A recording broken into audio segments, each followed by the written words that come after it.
Hello दोस्तों, नमस्कार।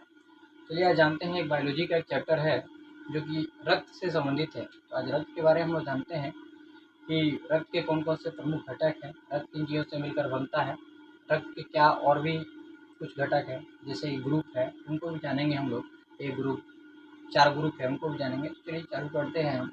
हमारा ये जो सेशन है अलग-अलग कंटेंट जो भी है ये कंटेंट है, ये अलग-अलग चरणों में होगा, अलग-अलग वीडियो में आएगा। चलिए देखते हैं। देखिए, रक्त के अध्ययन को हम लोग हीमोटोलॉजी कहते हैं या फिर सेरोलॉजी भी कहते हैं। दोनों एक ही है, हीमोटोलॉजी और सेरोलॉजी। ठीक है। रक्त जो है एक प्राकृतिक कोलाइड है। अब कोलाइड क्या होता है?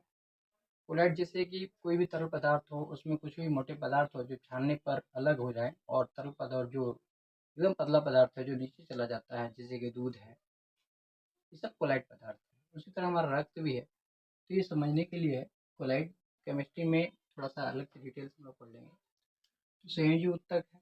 संयोजी ऊतक क्या होता है? ये कनेक्टिव टिश्यू होता है जो पूरे बॉडी को कनेक्ट करके रखता है। तो इसे हम लोग संयोग करके रखता है, तो इसे संयोजी ऊतक भी कहा जाता है। अगला है पीएच मान है इसका 7.4। तो हमारे रक्त का मान है 7.4 होता है, क्योंकि जो भी क्षार होते हैं उनका पीएच मान जो है वो 7 से अधिक होता है, और जिसका पीएच मान 7 से कम होता है वो एसिड यानी कि अम्ल होता है। तो हमारा ब्लड जो है, रक्त जो है वो क्षारीय होता है, इसका पीएच मान 7.4 होता है।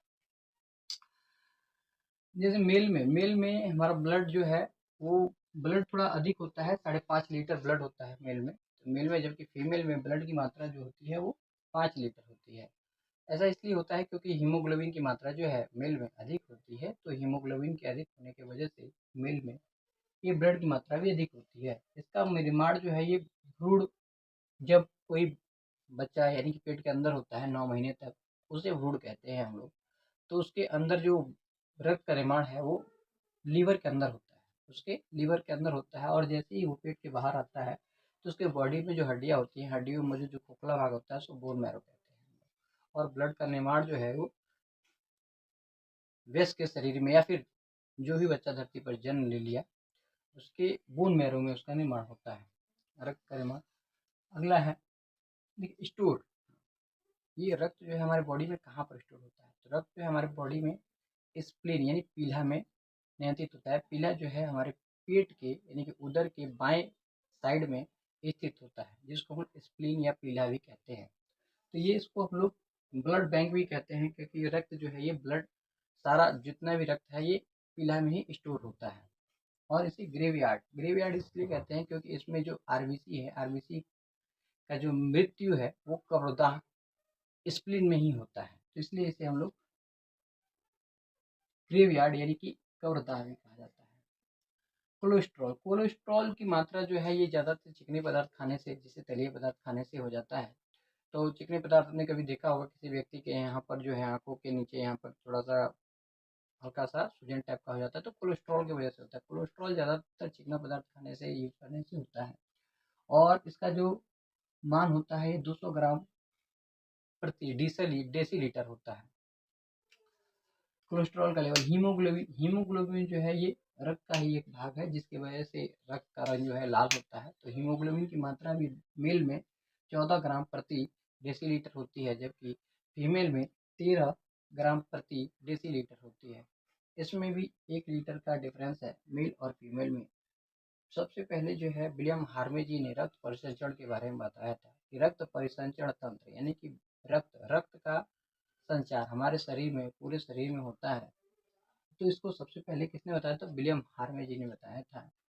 ठीक है। जानते हैं ब्लड के कार्य। ब्लड का जो कार्य होता है वो होता है ताप नियंत्रण का। तो ताप नियंत्रण और पोषक पदार्थ का परिवहन। ताप नियंत्रण ब्लड के सर्कुलेट यानी कि परिसंचरण की वजह से ताप का जो ब्लड का जो कार्य होता है वो ताप को नियंत्रण करता है। तो ब्लड सर्कुलेट होने से ताप जो है हमारे बॉडी में मेंटेन रहता है। और पोषक पदार्थ का परिवहन भी रक्त करता है। पोषक पदार्थ जो भी हम लोग खाना खाते हैं या फिर पेय पदार्थ पीते हैं, उसका ये पूरे शरीर में परिवहन करता है। और गैसों का भी विनिमय करता है, जैसे ऑक्सीजन को ले जाना और कार्बन डाइऑक्साइड को फिर नीचे से ऊपर की तरफ ले आना, ये रक्त का ही कार्य है। अगला है उत्सर्जित पदार्थों का परिवहन। उत्सर्जित पदार्थों का परिवहन जितने भी हम लोग जो भी खाना खाते हैं उसमें जो भी अपशिष्ट मटेरियल है, जो भी पदार्थ है, उसको शरीर से बाहर निष्कासित करना नहीं है, बल्कि ये शरीर में लेके घूमते रहता है ना, रक्त। जबकि उस वो किडनी के द्वारा, वृक्क के द्वारा फिर वो छान कर बाहर कर दिया जाता है। तो रक्त का कार्य आपने देखा कि मुख्यतः पोषक पदार्थों का परिवहन, गैसों का परिवहन और सजीव पदार्थों का परिवहन, मुख्यतः 3 प्रकार के उसके परिवहन के कार्य हैं। तो रक्त के ये कार्य हो गए। तो इस तरह से हम लोग छोटे-छोटे कंटेंट के रूप में वीडियो लेते रहेंगे और इसका ही अगला चैप्टर इसके बाद होगा। तो इसके लिए इतना आप लोग ज़रूर इसको पढ़ें और देखें, ठीक है? ज़रूरी परीक्षाओं के लिए बहुत ही उपयोगी है। इतना ही, अगला सेशन में अगला चैप्टर देखेंगे हम लोग। नमस्कार।